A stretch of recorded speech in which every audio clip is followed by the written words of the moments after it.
So let's talk about the matchup between the Philadelphia Eagles taking on the Las Vegas Raiders this week.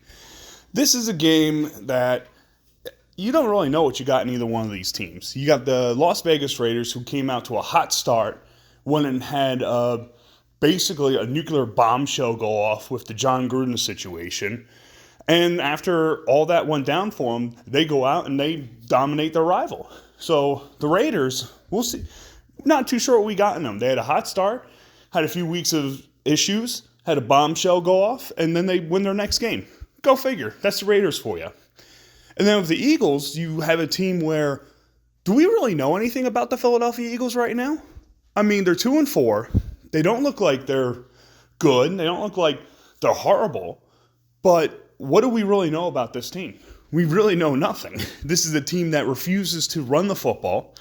It's a team that has decided to put everything on Jalen Hurts' shoulders, and yet they're still 2-4, and they played the Chiefs somewhat competitively for a while, and they came within 6 points of beating the Super Bowl champions in the Tampa Bay Buccaneers. But granted, they were down 21 points for a good chunk of that game. So who are the Philadelphia Eagles? Who are the Las Vegas Raiders? This is going to be a matchup where, do we really figure anything out about these two teams? I don't know, but it's going to be an interesting matchup, I can say that for sure. So on to the Eagles side of things right now. Since this is specifically the Philadelphia Eagles channel, I'm going to specifically talking about them. This week, after the Thursday night football game, the Eagles played against Tampa Bay. They had a nice little mini bye week. Now, the coaches reviewed everything. Zach Ertz got traded the next day, so there's been quite a few things going on with the Philadelphia Eagles right now. And something that caught my eye was Shane Steichen, the Eagles offensive coordinator, his press conference with the media this week. And he specifically said one of the things that came out to the coaches was, we need to get Miles Sanders going. We need to get him the football. And specifically, he highlighted the late runs that Miles Sanders had, which kind of sparked the offense to make the Eagles even look respectable in that Thursday night football game. Now, I'm sure a lot of you have, if you listen to a lot of the Philadelphia media or different people talking about the Eagles, everyone's been talking about who's the problem with this football team. Is it Nick Sirianni? Is he the problem? Is Jalen Hurts the problem? Look, they're both the problem right now because neither one's getting the job done. The issue with Nick Sirianni, he's not calling a balanced game. He's going ahead putting everything on Jalen Hurts' shoulders. He's having to make every decision on every play. He's calling a heavy RPO-based offense. And he's basically saying, hey, Jalen, I think you're the guy. Here's everything. Go win us the game. Everything's on your shoulder. Win it for us. Which, if you have a quarterback like Aaron Rodgers, Russell Wilson, a guy like that, that makes sense. But that's not who Jalen Hurts is right now. Jalen Hurts has only played 10 NFL games in his NFL career. He's basically a rookie. Even though he's a second-year pro, he hasn't barely played. So he doesn't have the experience. He doesn't fully grasp everything yet. So to put everything on his shoulders right now is pretty irresponsible as a head coach. Now on to Jalen Hurts. I don't want to be defending Jalen Hurts completely because Hurts deserves blame on this too. On a lot of these RPOs that are being called, he's taking too long to read the field. He's taking so long to decide whether I'm going to hand it off or throw it that the play's already been missed. He's missing Devontae Smith wide open. And there's a lot of plays. If you reviewed the film, Devontae Smith could be on Jamar Chase's level right now, stat-wise, compete for Offensive Rookie of the Year. But the problem is, Jalen Hurts ain't finding them. Even a guy like Quez Watkins. Quez Watkins is getting open. We're not finding. The infamous go back to the Carolina game in the first half. Jalen Hurts had Quez Watkins wide open and didn't even see him. He would have had a touchdown. But Jalen Hurts didn't see him. He missed him. Jalen Hurts has too much on his plate right now, in my opinion. The Eagles are putting everything on him and saying, go lead us, go win it for us, do everything for us. And the fact of the matter is, they need to be taking stuff off his plate and making it easier for him. And the best way to make the game easier for Jalen Hurts is give Miles Sanders the damn ball. Hand Miles Sanders the ball. Give it to him. Don't RPO it. Don't this. Just a simple handoff up the middle under center. Because you have Jason Kelce leading the way right there for him. And the fact the Eagles don't do that, I don't know. But if they would do simple handoffs, simple bootlegs, go ahead and get Dallas Goedert more involved. That's another guy they haven't been getting involved much. Even when the Eagles did have Zach Ertz still on the roster, where they did go two tight ends, they barely threw the ball to them. They've been trying to throw to the wide receivers, which, I get it, you want to try and figure out what you have on the outside. But when the tight end's wide open, when he's one of your best players, use him. And they refuse to do that. One of the only games where the Eagles actually used their tight ends was the Kansas City Chiefs game. And that was one of Jalen Hurts' best games of his career so far. But I will say, after hearing what Shane Steichen was saying, after hearing what some of the coaches were saying in the press conference leading up to this game, I'm kind of going against my conventional wisdom, but I do think the Eagles are going to turn things around a little bit here. I think they're actually going to be giving Miles Sanders the football. And look, if on Sunday when I do the reaction and if they lose and they don't give Miles Sanders the football, I'll eat my crow. I'll eat my crow at that point. But I just got a gut feeling they're actually going to run the football this week, and I think Miles Sanders might actually get going in this football game. Now, onto the defense. Last Thursday, the Eagles did give up 28 points. And yeah, that seems like a lot, but you're going against Tom Brady. The fact they were able to stop the Bucs consistently enough showed me that this defense is getting somewhere. They are starting to get the pressure. They are starting to make life difficult for quarterbacks now. And if the offense doesn't go 6 straight drives without even getting a first down, maybe the Eagles pull out a win in that game. But that is what it is. So now they're going up against Oakland Raiders, the Las Vegas Raiders. And the Raiders have some weapons on offense. Derek Carr is an established NFL quarterback. He's nothing to scoff at. He's a guy that can go ahead and rip you apart when given the opportunity.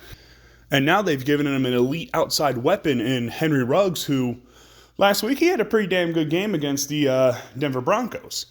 And then they always have the mismatch nightmare in Darren Waller, who, if you want to see one of the best tight ends in the NFL, he's right there with them.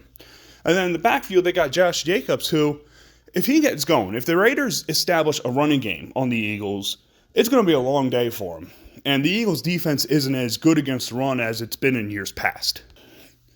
So the Eagles are going to have to figure out a way to shut down Josh Jacobs, put the game on Derek Carr's shoulders, and force him to make mistakes, which he's shown to do. It's possible to make Derek Carr make mistakes. The Eagles are in a stretch of their season now where they have easy games. Their gauntlet's past them. They got through the gauntlet already. They got through their Chiefs game. They got through the Tampa game. They got through the Niner game. They got through a lot of these tougher games that they had to worry about. Really, the toughest 2 teams the Eagles have left to play is, once again, they got to play the Dallas Cowboys, the division rival, and then the LA Chargers. After that, they get to play they get to play the New York teams 3 times. They get to play the Washington football team still, who they're looking a little shaky right now. They got Denver coming up. They're playing the Raiders this week. And then they still got the Saints on the schedule. The Eagles have winnable games. So they're in the stretch where they can go on a roll here and save their season. But if they want to have any option of making the playoffs this year, this is the week they got to get it going. Because this week they got the Raiders, and next week they got Detroit.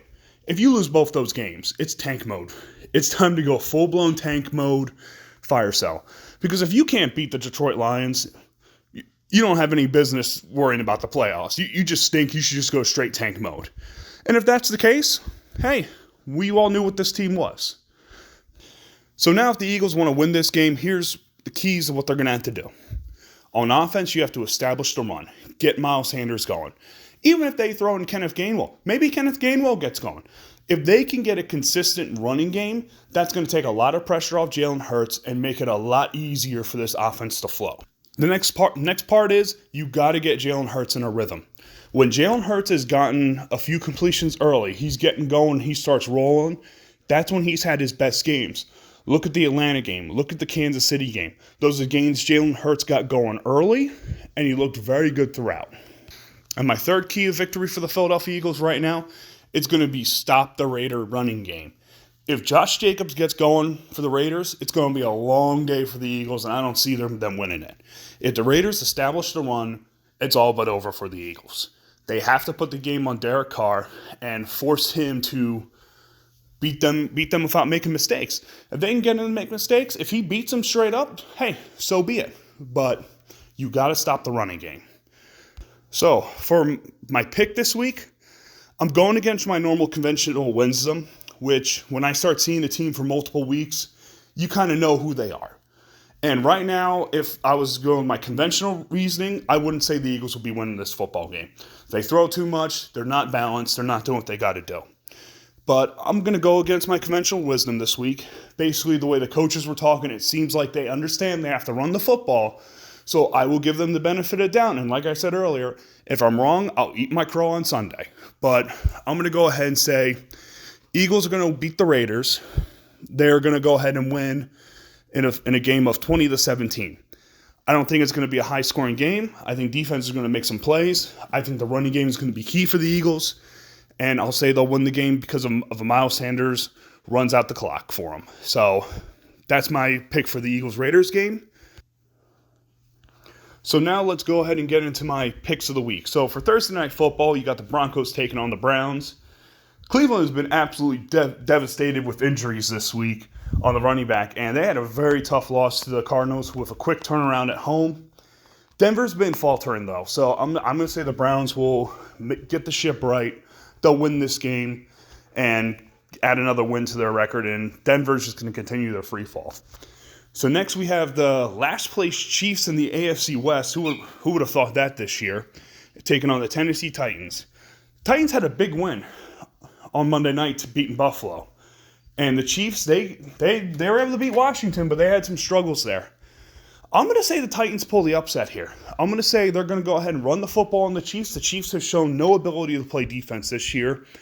And for whatever reason, the football is not turning the Chiefs' way. Mahomes has thrown quite a few turnovers this year. So I'm going to say Titans win this game. Next, we got the Washington football team. They still can't figure out a name. Taking on the Green Bay Packers. Listen, Washington's a resilient team, but Packers just got too much. Aaron Jones, Aaron Rodgers, Devontae Adams, that should be plenty to win that game. Next, we got the Bengals taking on the Ravens. Bengals are a solid squad. They are a solid squad. They're beating who they're supposed to beat, and they're playing these really good teams tough. The Ravens, they've had their injuries here and there, but they're getting on the roll. They had a very good win against the Chargers last week, so I'm going to say the Ravens win this game. The Bengals are going to give them a good fight, but I think the Ravens win this game, but I wouldn't be surprised if the Bengals pulled an upset here. Next, I got the Panthers taking on the Giants. To be honest, these are two teams who have just been spiraling recently. The Giants, when have they ever not tripped over their own feet recently? They're literally just a derp away from being a bad team every year. And the Panthers had a hot start, and they've just faltered recently. Sam Darnold's completely converted back to New York Jets Sam Darnold. But I still think the Panthers should have enough to win this football game. I think the Giants have just been an absolute disaster this year. So next we got maybe what some might say a tank bowl against the Atlanta Falcons and the Miami Dolphins. Look, Atlanta I think has enough weapons. We saw a good game from Kyle Pitts last week. I think that having that connection is going to be a lot and really help that team. So I'm going to go with Atlanta beating Miami this week. Next we got the Jets taking on the Patriots. You know, the Jets in some games, they've shown some good fight. The Patriots, they are who we think they are. They're a solid team. They got a good defense, decent offense. I think that should be enough to beat the Jets. So I'm going to go with the Patriots in this matchup. So next we got the Lions taking on the Rams. The Lions have been an absolute joke this year. The Rams should be able to steamroll them. So then it's the Bears taking on the Tampa Bay Buccaneers. I mean, the Bears have actually shown us some things recently. They've been competitive. They've been fighting tough with teams since Justin Fields has taken over. But they're taking on Tom Brady and that Buccaneer team. And they have way too many weapons. So I'm going to go Tampa Bay winning this game. So next we got the Texans taking on Zach Ertz and the Arizona Cardinals. Still weird to see Zach Ertz being a Cardinal. But I just think the Cardinals got so many weapons right now. And you're playing a Houston team which is really just floundering. Can Cardinals steamroll them and get an easy dub here. Then we got the Indianapolis Colts taking on the 49ers. I think this is going to be a sneaky, interesting game. I'm going to say the Colts are going to win this game. Just on the fact of the way Wentz has been looking recently. I think he might carry them to a win here, but we'll see what happens. I'm going to say Colts in this game. And then finally, for Monday Night Football, we got the New Orleans Saints taking the Seattle Seahawks. Listen, not having Russell Wilson, you see how the problems the Seahawks are having. They did have an admirable comeback against Pittsburgh, but I think Jameis Winston and the Saints will get a W here on Monday night. So, with that, those are my picks for the week. Once again, I want to thank you all for listening to the Process YouTube channel. If you like what you hear, please hit the like button in the video. And if you want to continue the discussion, please do so in the comments section below. And with that, I hope you all have a wonderful week, and catch y'all next time. Peace.